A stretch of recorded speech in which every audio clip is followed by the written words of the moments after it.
Raiders, welcome back to Sam's Bikes, where you know we only talk e-bikes. And this week on e-talk, we have the legend, Brook Macdonald, aka the Bulldog. You don't know who the Bulldog is? Well, where have you been, riders? Brook Macdonald is an amazingly talented downhill racer for Mondraker, junior world champion and consistently in the top 10 fastest downhillers in the world.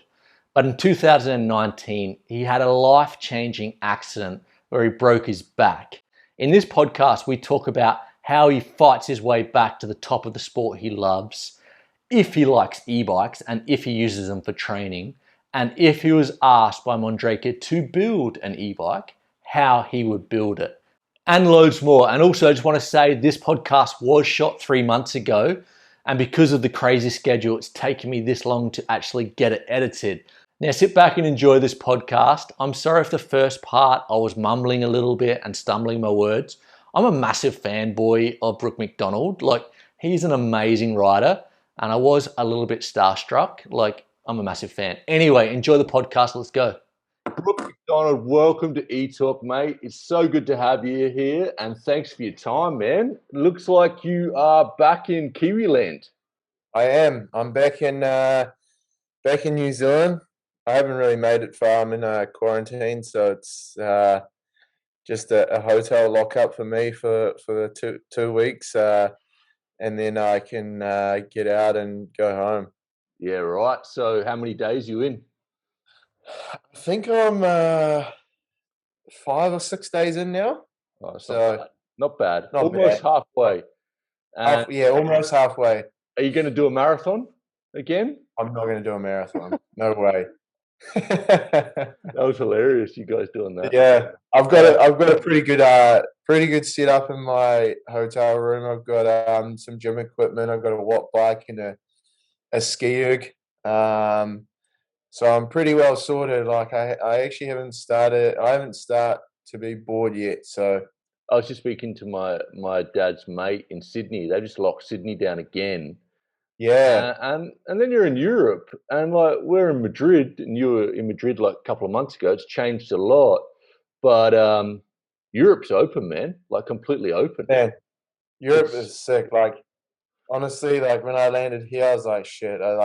The realization of going into quarantine was like, man, I probably would have been better off just staying in Europe, because actually traveling out of New Zealand is super easy, and you don't have to quarantine going into Europe, so it's good. And Europe is mint. You literally just have to wear a mask going into a restaurant, and you literally sit down and take it off. So I know, it's crazy. It's pretty good. I honestly enjoyed that, because I felt like life was back to normal, and then you get here and you're like, no. It's you go out of your hotel room, you got to have a mask on. You walk around outside, you got to have a mask on. No, in the heart of Sydney, my mate lives there, and he's like, yeah, all his friends are going broke. They can't work, and you live in Sydney, you got to make money, man. You got to be working, or you're not making. It's not a cheap city to live in either. Yeah, it sucks, man. It's honestly shit for those people that when you get locked down, you actually can't work, and some people can't actually work from home, so it's pretty bad. But it is what it is. Let's talk about that for a second.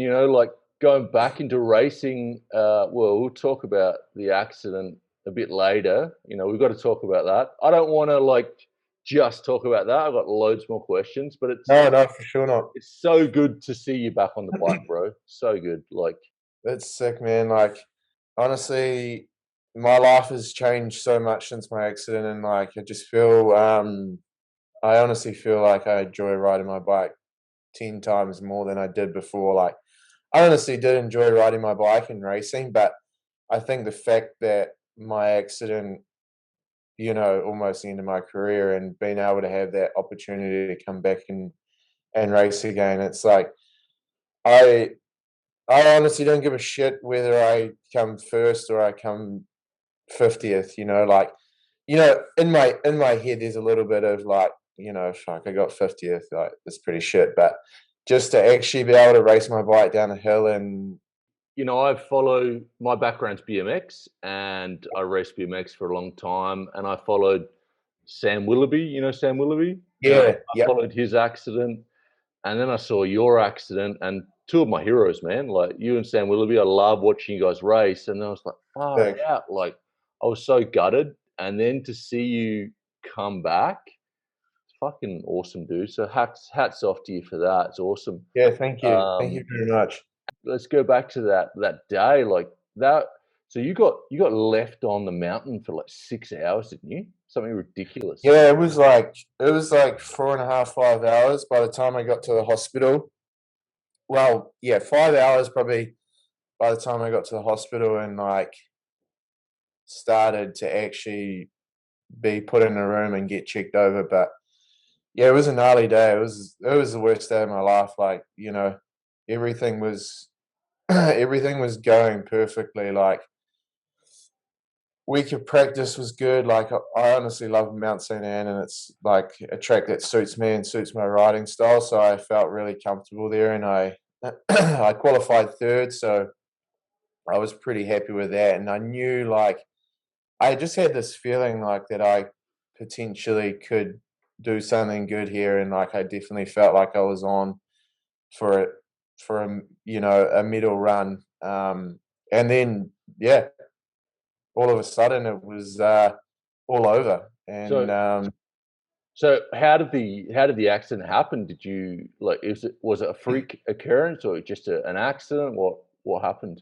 yeah, it was just a freak accident. Like the day before, we had a heap of rain, so and that was qualifying, and the track got pretty beat up, and there was a lot of stuff that was exposed, and on this like rock roll, there was some roots that were exposed, like something that you'd actually ride over and like not really notice. But I think I just like went over kind of probably a little bit more to the right and caught my back wheel caught a root and just pushed me to the side and then sent me over the handlebars. I thought I was going to ride it out because I was so far off the rear end that I thought, you know what, I'm going to actually ride this out, but it didn't. It didn't work out that way. So you were on the mountain for 5 hours, then you go off to the hospital. You have the operation there that next day or the same Yeah, day, wasn't it? I had it the next day because by the time I had all the examinations, it was like I think 10 or 11 at night. So the surgeon didn't want to operate then, and then I was put into ICU, and then next morning, I think it was about 8 o'clock, I was put in the surgery. Yeah. Oh, the hats off to the surgeon. Did an amazing job. Yeah, yeah, I was so lucky because the hospital I was in Quebec, they actually specialize in that sort of area. So I had a really good surgeon, and he was sick too. He was really optimistic, and never once told me, "Look, you're never going to walk again." Like he just said that he was happy with how everything went, and like the fusion he did was good, and yeah, it was perfect. Like he obviously told my girlfriend that there was a potential that I might not walk again, but he never ever told me, look, you know, this is you done. You're going to be in a wheelchair for the rest of your life, which I think like is a big part of recovering because when someone tells you that you know that you might not ever walk again or you're going to be in a wheelchair, like from day one, I think like people get that in their head and it really brings them down, and they don't have that optimistic of actually being able to whether it's to walk again or talk again or whatever it be. But yeah, I think like that's the most important thing is someone that can actually believe that that there's potential that you can live a normal life again, because I think doctors are pretty optimistic, and they do they just tell you the worst of the worst, which I think can be pretty bad sometimes. A lot of doctors are not people persons at all. Like they don't. They're just like I broke my foot really bad like a couple of years ago, and the doctor's like, "Nah, you won't ride your bike, you won't run again. You'll be lucky if you walk." And I was Yeah. like, I was devastated. I can't imagine what you would have been like in the bed, but far out. And Yeah, I think it's just like, some doctors are just there to do their job and like, tell you the worst case scenario. And obviously like people do want to know the worst case scenario, but for me, like I knew, you know, how bad this injury was, and I knew the worst case scenario was that I potentially couldn't walk again. But in my mind, I never had that. Like it was just, I'm going to race my bike again. I'm going to walk. I Yeah, just watched your Red Bull recovery documentary. Super sick. inspiring. And like, where does that fight come from? First of all, where does Bulldog come from? Who made the name? Who nicknamed you? When Masters nicknamed me the Bulldog, I think it was back in like 2008 or nine. Like I literally was just a bulldog on a bike, like just bulldogging my way down a hill, like Yeah, just yeah. yeah. I was just like just ride over anything, have massive crashes, get back up, carry on. Like Yeah. it's basically been my life, like the last, I don't know, yeah, 12 years of racing bikes. Um, and yeah, I think every athlete has the drive to change their mindset of, you know, racing their bike again from an injury that potentially, could take it away from you. Like I don't know, I think I like from my injury, like I really noticed like how strong my mind was and how mentally strong I was. I knew before that I was mentally strong because I was always able to, overcome stuff that, potentially could, put people in bad places. And yeah, I just Dude, think I just had a strong mindset. I honestly didn't give a shit. Like there was one thing that I was going to be doing, and that was going to be racing my bike again. And like I think it was like 2 days after I had made a goal that I was going to race 2020, and like obviously that was a pretty crazy goal because I just broken my back. I could hardly walk. I couldn't even walk, and I had so much work to do. But I think that goal got me to where I am now. I follow you a lot on Instagram. Like I followed the story a lot. I Yeah, kept on sending messages. Like it just. I yeah, think Instagram and the way we relate with how you relate and how the pro athletes relate with the audience, you're kind of closer to your fan, your favorite riders, and I'm I was affected, man, like by your accident. Like I was like really there pushing for you. And the day that you got back on your bike at the hospital on the Mondraker, man, I yeah, was like just going far out. What a legend! Like he's back on the bike, and then there was another post when you were just out on your trail bike, but you were just ripping it, and yeah, only like 4 months after your accident, I was just like yeah, far out, dude. That's amazing. yeah. I guess like you know I guess there's some people that like really, with an injury like this that, they kind of pretty, want to hide it and, kind of just keep it to themselves. But for me, I just felt like, I was like, fuck, I may as well show everyone that follows me because I just felt like if I didn't post anything and then out of the blue one day I was just riding my bike, I think people would have been like, well, like obviously his injury is big, but what has he actually done? And like I just felt like I needed to show all my followers what I was going through, and like I think there was people that benefited out of it because like so many people were probably going through the same injury as what I was going through, and they realized at the time that probably they'd never be able to walk again or you know Totally, do yeah. whatever they love doing. And I think like I gave them, well, I just gave people in general hope, whether it was, someone that was struggling with mental illness or an injury from a collarbone.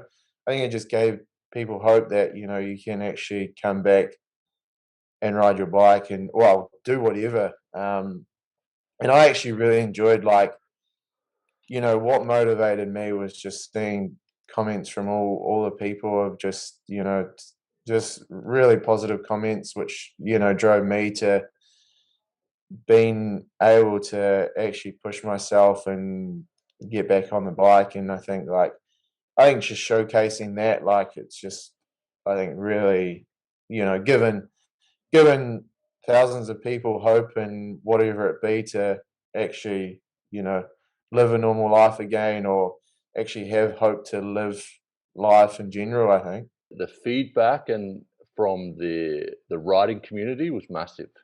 Every person that races mountain bike is sick, and, like, you know, we we race against the clock, so, you know, we're not actually start lining up on a start gate with 40 people, and that person next to me, I absolutely hate his guts because he took me out last weekend. It's Yeah. like, you know, we're racing against the clock, and anything that goes wrong is either, you know, your mistake or, you know, a fault on the bike. So it's, you know, everyone gets along well. Obviously, there's, you know, the rivalry of wanting to beat each other, but at the end of the day, you know, when you finish your run at the bottom, like, you forget about that pretty quickly, and, like, it's just, I think it's just a great sport to be in because as individual, and you have so many good mates around you, and just the whole fact of racing your bike down a hill as fast as possible is really sick.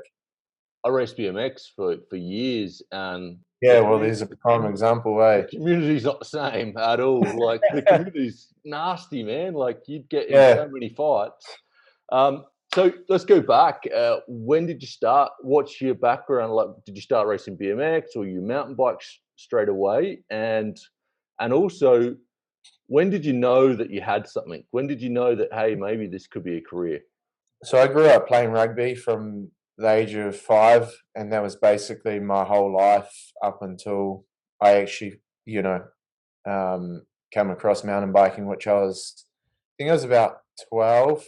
Um, I just had a mate that I played rugby with for a majority of my life, and, like, we separated and went to different schools and met back up at intermediate. And at that time, he was riding mountain bikes, and, you know, one day I just went out with him on the bike, and I was like, "Holy shit, this is actually pretty sick." And I obviously rode bikes, like, for a big part of my younger life, like, you know, BMX. I didn't race BMX, but I had a BMX, and just I was just like one of those kids that was fearless and just did anything. And Hang on, so you started at 12, and then you yeah, won junior world champs, at 17, didn't you? yeah, 16. yeah, So 5 years on a bike.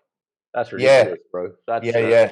so you are a natural then. Yeah, yeah, totally. Yeah, Mostly I gone. think I was definitely in that. Well, yeah, my mum is a postie, and she has done that for, like, I think 30 odd years. And she literally rode her bike up until, I think, maybe 6 or 7 days before I was born. So, like, you know, she reckons that I come out and my feet were like pedaling.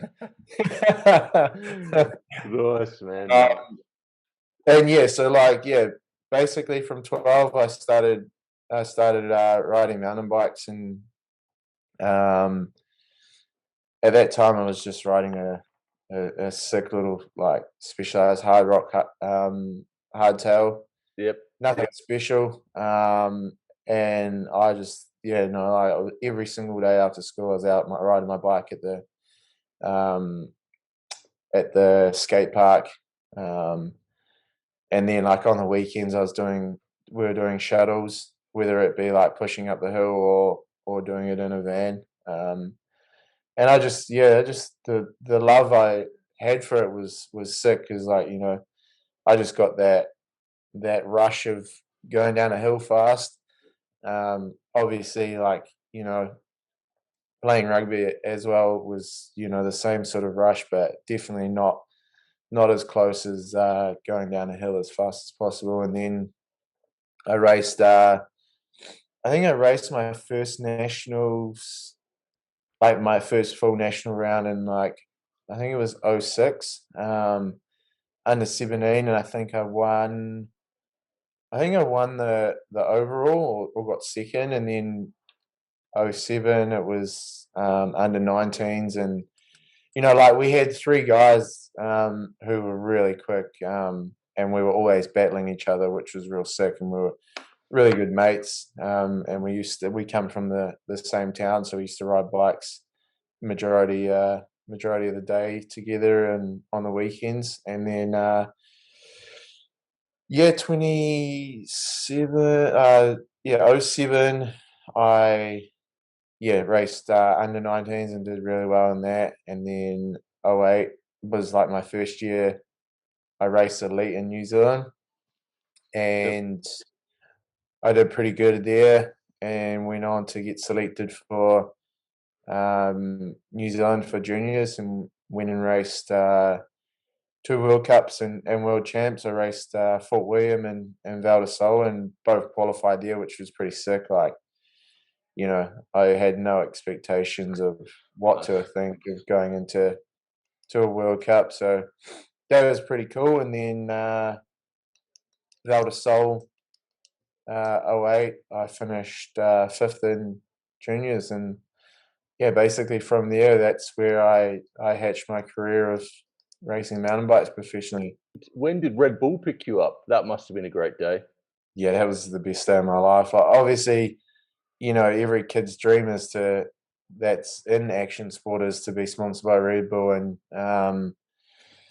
I actually contacted them after winning Junior Worlds in 2009, like 2009 going to 2010. Yep.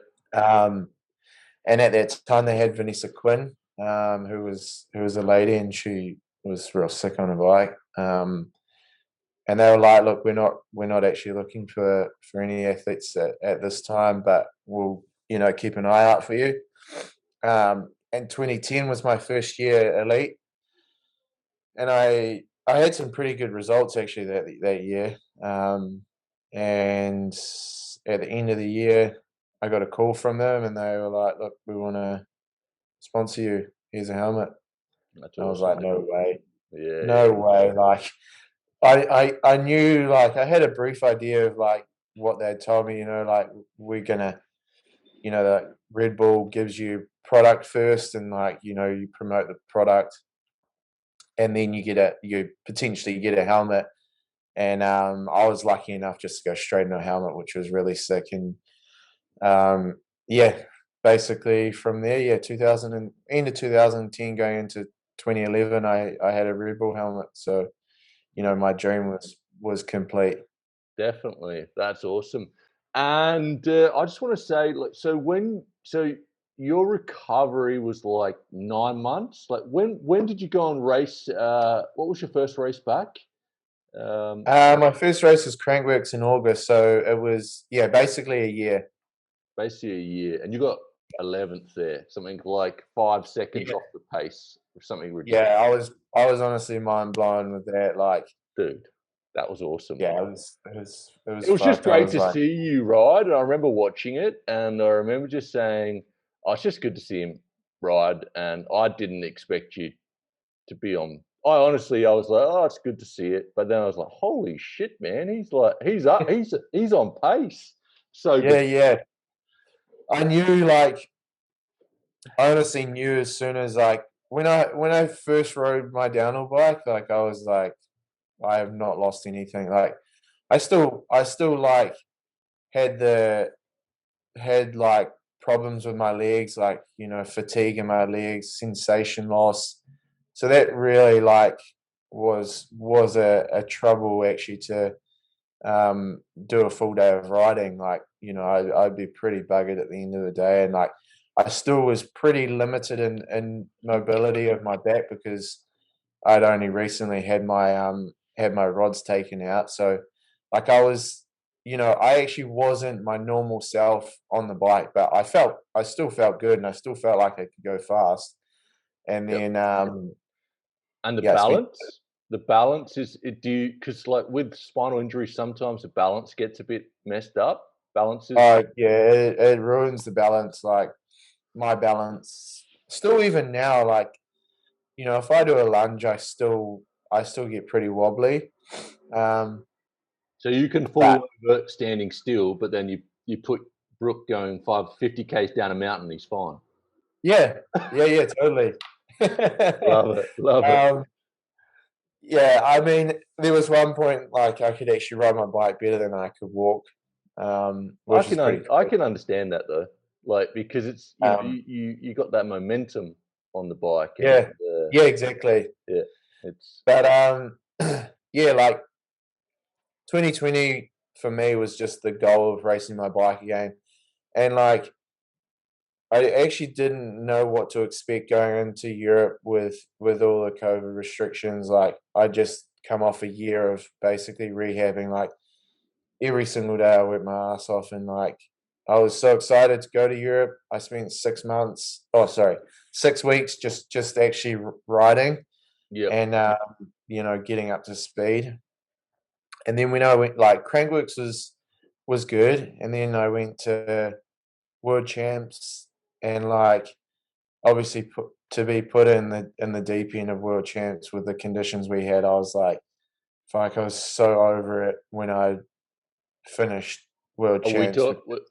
Yeah, last year. Well, yeah, that was awful, man. last That year. was It was terrible. horrible. Like Yeah, like that was definitely not the race to come back to and try and do good and because you took a fall there in the rock garden in that section, I think, and well, yeah, in the stumps. that looked nasty, man. That was That like was horrible. That yeah. man, I fucking that hurt big time.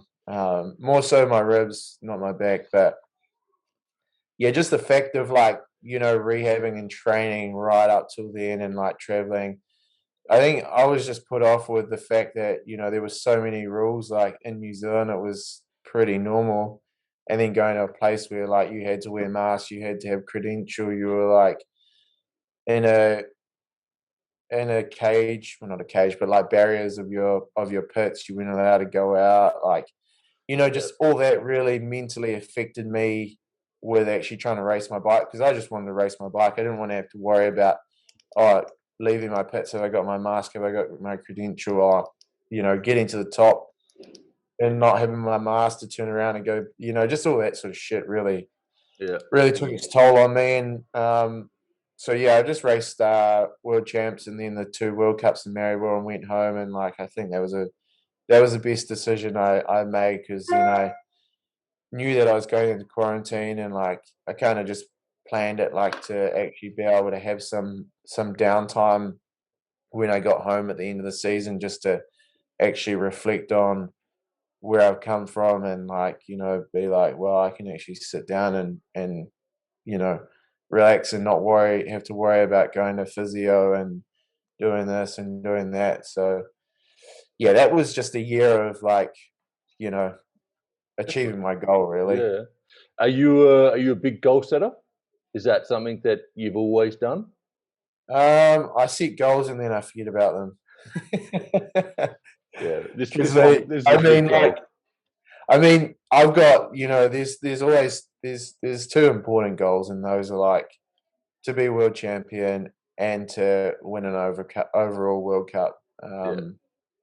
title. So those are my two main goals, and like I do have goals, but they I've forgotten pretty quickly because my goals always change. Like I am a goal setter, but I just kind of race my bike, and Oh yeah. if it happens, it happens. If it You got doesn't, it doesn't. you got two major goals. They're good ones. That's a good place Yeah, to be.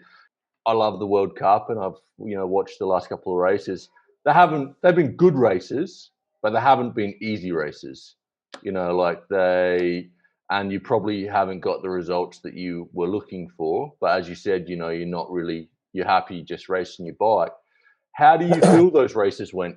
honestly, for me, like Leo Gang I definitely felt like I was on for a good result there. Obviously, the last corner took me down, which I was more than happy with that run because I was so satisfied that I had done everything that I wanted to do.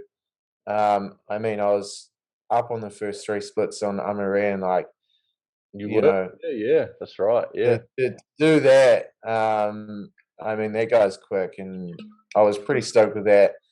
Um, and yeah, like I got to the bottom and I was like, man, I'm happy because I would rather come down from a run and have that kind of crash and know that I was on pace than come down and look back at the time and be like, I had a good run, but I But wasn't fast enough. didn't you have 2 crashes? Yeah, two crash. Yeah, yeah, two crashes.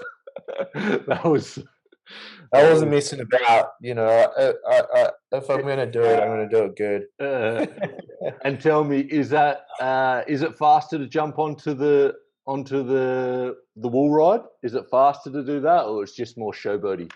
For me, I felt like I was fast because I come down there and I was pedaling and I wasn't braking, and then I just landed in the wall ride, and it was like I felt like I pulled like 3 Gs in that thing. It's just like my head was just like sinking down. Um, I'd honestly like I'd just been doing it a week and I felt comfortable with it, and yeah, I think it was It pretty. looked fast. It looked good as well. Yeah, Definitely looked good. yeah, people loved it too. Leger, that was sick too. Like, I actually feel like I'm on pace and like I can actually compete at being a consistent top 10 rider and a podium rider. I qualified 11th in Leogang and Leger, and then like Leger was just a bit of a shitter because we got caught in the rain, and that track was pretty difficult in the wet. Like been riding it all week in the dry, and then race day it pisses down for you. It's like going Didn't from like a hard packed track to riding on ice. It was pretty tough, but I honestly had like my race run was perfect. Like I couldn't ask for a better race run in those conditions. Like I might have been able to go a little bit faster, but you know, um, I think just to put a run in those conditions without making any mistakes was, for me a big achievement. And like, at the end of the day, it's racing. Like, I said before I broke my foot pretty badly, and then I broke my hip in the same year. I had some big crashes, and my wife had to look after me for about a year. yeah, Like giving me my injections because I couldn't walk, and cleaning me and all that stuff. How did you and your partner go about? Like, she must have been really scared of you starting to race again, and that must have been a pretty hard time for both of you guys. she didn't want me to race again. That's for sure. She was pretty off the idea of me going back and racing. Obviously, never really said to me that she didn't want me to race again because she knew that this is my job and this is what I've done from majority of my life. But yeah, I was super lucky to have my partner in Canada when I had my accident, and even more lucky that she's a nurse as well. Oh, really? So Yeah. yeah, that made my life a breeze. I think like if I didn't have someone like her beside me, I definitely wouldn't. I would be in the position I am now, but probably a little. The whole process would have been a little bit longer. Um, yeah, like from what you were saying as well, she looked after me for a year basically. The 3 weeks, well, the 2 weeks that I was in Canada was pretty critical. She done everything for me, made me uh, made me feel comfortable. Just reassured me on everything that the doctors would tell me, and cleaned me, showered me, done everything. Like it was pretty gnarly because the hospital I was in actually didn't have showers. The showers they had were like the step-in bath ones. Oh, So yeah. So there was no chance of me stepping into a bath, Yeah, shower, yeah. and like I went. I think it was like 18 or 19 days without a shower, like just a cloth shower Mate, twice a day. that's love for you. Yeah, This is yeah. And then like that was pretty horrible because like a shower's a shower. Like yeah, I you know. actually feel clean after a shower, not after a sponge bath. And the first time I was able to actually hop in a shower, I honestly sat there for like an hour and a half because like just that feeling of having warm water on me, like obviously like the warm water going over my legs as well, like the different sensations. It was super nice, like crazy, like the change in your body when you have an injury like this, what it or your nervous system. It's crazy. Like it's the hot and cold water is crazy as well. Like for a long time when I'd hop into cold water, I'd get these massive like shocks that would go up my legs, like right up to my kneecaps, and it was like Really? most Far out. uncomfortable feeling ever. Like it was horrible. And then like warm water, I couldn't feel warm water, so like I could hop into a bath that was like you know 80 degrees and not even notice that it was hot. Like I'd hop into warm water and like my partner would be like, that water's pretty hot, hey. And I'd be like, oh well, I can't really feel it. And I then I'd look at my foot and my foot would be all like bright red. was that temporary nerve damage? Yeah, yeah. Yep, yeah. And that's all Yeah. good now? Um, it's like I want to say it's probably like 98%. Yep. I still like some days my feet are good, like they feel normal, and then some days they don't feel normal. More so my right side because that was more damaged. Mhm. Um, and just like the side of my leg as well is sort of not a normal feeling, but it's it's not it's something that I can deal with, and it doesn't actually affect me. Now, we're an e-bike channel, so we're gonna talk e-bikes. Yeah. Do you like e-bikes, Brooke? I love e-bikes. They're actually really sick. I mean, I only recently got one. Um, when did I get one? Probably maybe 3 months ago. What'd you get? I got a Mondraker Craft DRR. Oh, the super light. That's one of the lightest full powered e-bikes on the market. I think so. It's actually pretty light, like Yeah, yeah. pretty pretty good. I don't know what it would compare to like the Specialized, but it definitely is light for an e-bike. Yeah. No, Um, I know that bike very well. Yeah, it's about a 20 kilo. It's a really nice one. yeah. So But yeah, e-bikes, honestly, like they're sick. Like before, I was like, "Fuck e-bikes!" Like I'm an athlete. I need to pedal up hills. Like I don't actually need a bike to go up a hill and make it easy on my life. And like when people come past me on the e-bikes, I'll be like, "Fuck those guys," going past me with a motor. And like I'd ridden e-bikes, but like I'd never really spent a good amount of time on them. And I knew how sick they were because they felt like a motorbike. And I was lucky enough to actually get one. And like the 2 months that I had it before going overseas, I probably rode my normal bike like 3 times. no way. That's what we want to hear. So you were doing a lot of training on your e-bike. Yeah, I actually was doing a lot of training on my e-bike. Yeah.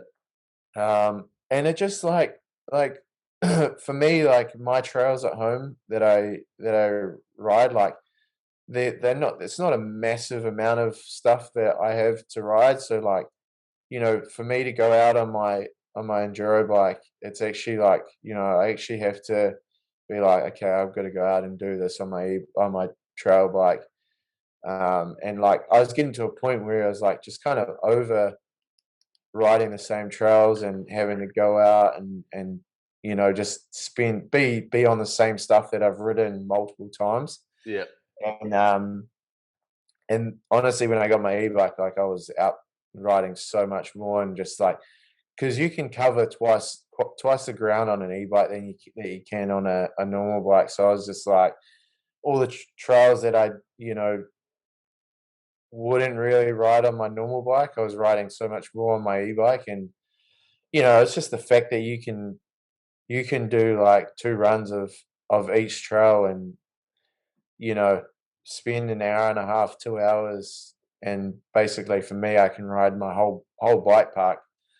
I would I, imagine as well, like, I don't know, like you're the downhill racer, but I would imagine that the e-bike might be more similar to your downhill rig than your enduro bike for weight yeah, and handling. yeah, it's honestly, it's so sick. It's like riding a motorbike. Like this the where the is, it's all centered right, so like there's so much weight on the bottom bracket, and the bike just feels so stable and so planted. Yeah, Um, that's like the biggest thing that I noticed. I was like, fucking holy shit! Like when I went out and rode it, like the the way it tracked and the way it rode, it was just like I felt like I'd go down my trails faster than I would on my normal trail bike. yeah. Oh, definitely. I've been on mine now for like 2 years, I Yep, reckon, and I'm on a Specialized Gen 3 at the moment, the sick. new one, and I put I just got it like 2 months ago, and I just put PBs on everything, like, by a lot. Like, it's just so Yeah, fast. Um, yeah, Now, you've been with Mondraker for a while. You had a little, yep, break with another brand that didn't go on yep. very well. Uh, and we won't talk about that. Now, if the boss at Mondraker said to you, "Hey, Brooke, we wanna build the Bulldog an e-bike," how would you build an e-bike? I mean, I haven't spent a whole heap of time on an e-bike, so for me, it probably like, yeah, I don't know, like it'd be sick to just, I guess, like have a bike that is obviously good for everything. Like obviously ripping down a downhill track to ripping down a a trail uh Mhm. trail bike track. And I think like, there is a lot of e-bikes out there that have that, that good balance. And I think like, yeah, something that's like something sick would be like to have something more towards a downhill bike. I think it'd be pretty cool. Yeah, Um, Maybe a bigger motor too, more powerful, more power. easier to ride up a hill. Yeah, Not that it's not easy now, but like, it's with an e-bike, it's pretty sick. It's crazy the places you can actually ride up on those things. Like I spent I think it was like a week filming with Shimano with their new EP8 motor oh, with yeah, yep, Eddie and Matt. And like when we were riding to like different sections to film, we were just like, the shit that we were riding up it was insane. Like I never ever thought, you could ride up stuff on a bike like that, let alone on an e-bike. Like the way it actually climbs is pretty sick.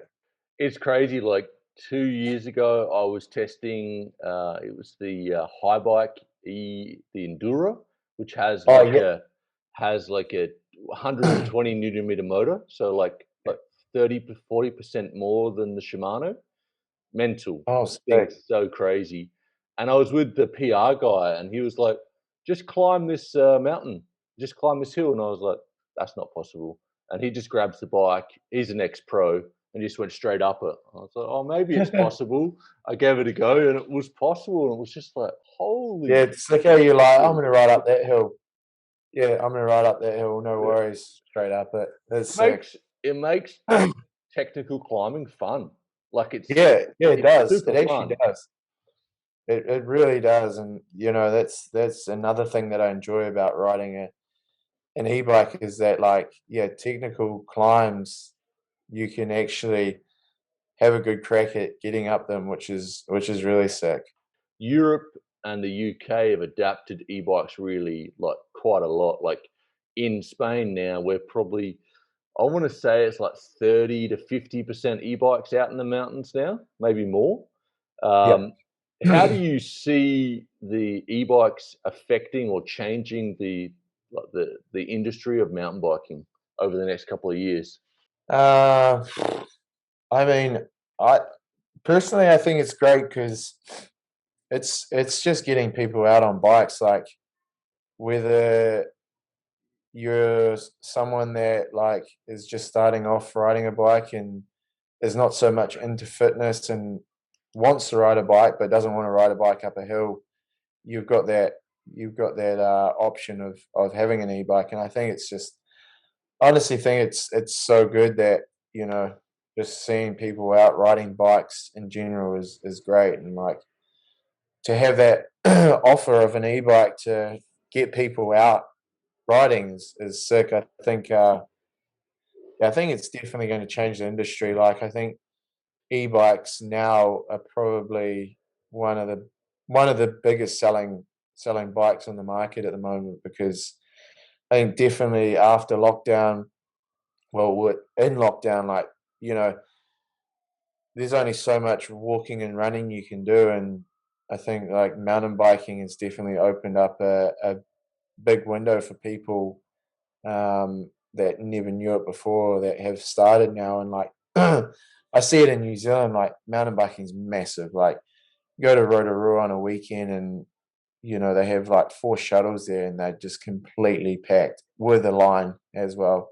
Yeah, And the amount of e-bikes I see there too is insane. Like from and from all ages, and from people that are a little bit bigger than other people to 70-year-olds that are just out riding. I think it's great, and it's a good way to just get out and enjoy riding bikes. And like I was saying before, like you got mates that that are not fit and that are not into fitness, and to have a bike with a motor that can you can go out and ride with a mate and keep up with them is pretty cool. Because I think like a lot of people do get put off with mountain biking with it when they go out riding with friends, and one's fitter than the other, and they're 5 minutes behind. It's just not enjoyable, and you have that opportunity to do that, and be able to keep up with someone that's fitter than you is pretty awesome. So I definitely think it's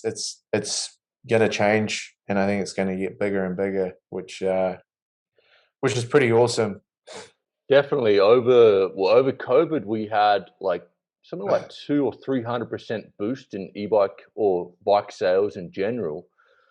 And Yeah, the e-bikers riding now, 30 or 40% of e-bikers are new to the sport totally. They don't come yeah, from mountain biking, they don't come from road riding, they don't come, they're just new completely. And what like and everyone's, the e-bikers do have a bit of money to spend. They're normally a bit older and yeah. maybe a little bit fatter. And if they had like $500, like $500 or 500 euros, what would be some things that you would recommend? Maybe, I don't know, tires or coaching or just something that might make their experience better and get them up to speed quicker. Um, yeah, yeah, like you're saying, I guess that the people that are coming into the sport or just coming into mountain biking in general don't really have an idea. So like you go buy a bike, you have something that's like, like mid-range. You wouldn't have an idea what mid-range to high end would feel like from suspension and bike geometry. It's just the fact that you hop on a bike and you're like, holy shit, this is sick. Like it's got suspension. Yeah, yeah. I feel like I'm riding on a cloud. Like it's pretty cool. But I think like like if I was to say to someone, if they had 500 euros to go out and spend it, it would probably be like, yeah, maybe go spend it on some coaching. Go get some coaching from someone that knows, what they're doing on a bike. Because I think when you have that opportunity, and I think like you can understand how everything works, from cornering to braking points to setting up your bike to a certain degree. Um, makes a huge difference. And like I think like when you get to a point like of actually riding a bike for a long time, and then you're like, I don't feel like I'm going fast, or my bike doesn't feel great. To have something or someone come along and teach you those skills, I think really can boost your confidence and riding skills as well. So yeah, I would say like spend it on some riding coaching, maybe some good tires as well. Maybe a case full of Red Bull, maybe. You don't need that with a motor. No, exactly. Um, so if you were like talking to your 15-year-old self, is there any advice or even someone that's a youngster that's trying to get picked up by a team, is trying to break through into the downhill? What advice would you have for your younger self or for that younger rider? Oh, Big question for 6:30 in the morning. I mean, honestly, like I felt like I did everything right. As a 15-year-old, like I had a social life. I love partying every weekend with my mates. I love riding my bike. I love playing rugby. And I think that was I just had a great balance of everything. And like until I got to the point where I knew what I wanted to do, and I knew, I got offered to make money out of mountain biking.